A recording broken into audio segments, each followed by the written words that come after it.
В этом году планируют трудоустроить в промышленные компании 9 тысяч якутян. За первый квартал этого года по программе «Местные кадры в промышленность» трудоустроено 1600 человек в 25 компаний. Исключением не стала и «Алроса». Здесь к новичкам относятся особенно трепетно. В прошлом году на базе горнодобывающего комплекса Верхнемунского месторождения разработали и внедрили проект «Аргыс».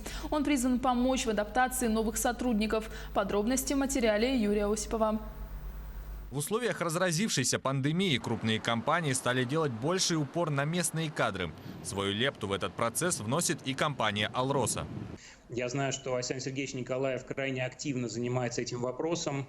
Мы тоже отдельно работаем с другими недропользователями по тому, чтобы все-таки они опирались больше на местных жителей. Если хорошо, давайте обучать их, давайте смотреть, какие специальности в дефиците. Нет ничего невозможного. И опыт компании «Алроса», высокотехнологичной, эффективной компании, показывает, что, опираясь на местную рабочую силу, мы получаем массу преимуществ. Поэтому я уверен, что большинство недропользователей, которые сегодня оперируют на территории республики, поменяют свой подход и будут все-таки в первую очередь опираться на местных жителей. Компания ответственно подошла не только к набору новых кадров, но и к их адаптации к новым условиям жизни и работы, другому строгому распорядку труда и отдыха.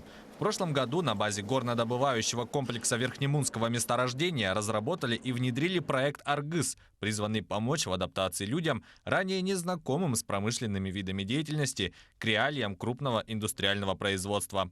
Проект состоит из 3 этапов. Первый этап – это ознакомление с рабочим местом, участком, цехом, подразделением компании в целом. Второй этап – это приспособление.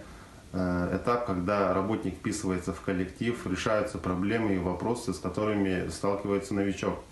Ну и заключительный третий этап, финиш, когда у работника появляется самоуверенность и самоотдача, он уже становится частью нашей производственной системы.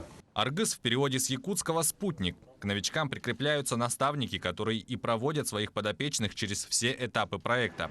На сегодняшний день в числе наставников 10 добровольцев из числа опытных работников. За время работы проекта через него прошли порядка 120 новых сотрудников. Большая часть новичков работает в автобазе технологического транспорта номер 3. Часть людей работает в цехе ремонта горной техники и транспорта, ну и непосредственно в горнодобывающем комплексе Верхнемунское. Представители Оленёкского, Сунтарского, Нербинского, Верхневилюйского и Вилюйского районов, а также районов Заречья. Ребята занимают самые разные должности и профессии, такие как водители большегрузных самосвалов БелАЗ, водители специализированного автотранспорта на базе КАМАЗ и Вольво, электрослесаря и слесаря по обслуживанию и ремонту оборудования, взрывники, машинисты погрузочной техники и бульдозеров.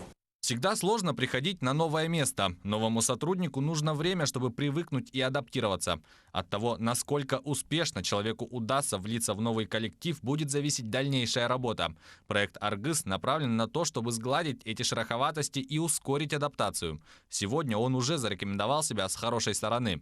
В дальнейшем планируется расширение географии проекта. «Аргыс» собираются внедрить и на накынской площадке компании «Алроса».